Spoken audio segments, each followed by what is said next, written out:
credit report There is no credit interchangeable? report, no.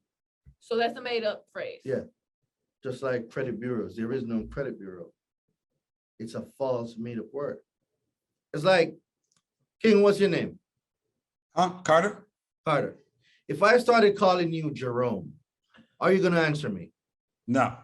Okay, so when you call them credit bureaus, what do you think they need to answer you? By definition, Congress says they are consumer reporting agencies. So if you gave them a name, do you think they're inclined to answer?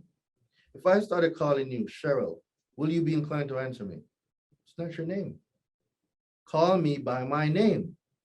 Put some respect on my name. All right, so So- go ahead. You're telling us not to use the word credit report. Nope, Okay.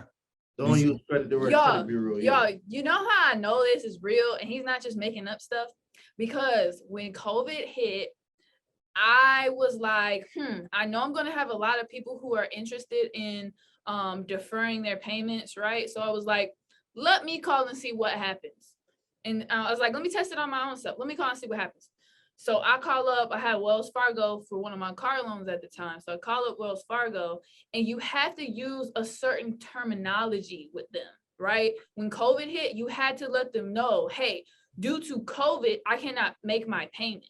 You had to use very specific vernacular. If you didn't use that language, they were not going to give you any breaks. They were like, yeah, no, we no, you don't know what you're talking about. So I know that this is real, that you have to be very cautious of the words that you use.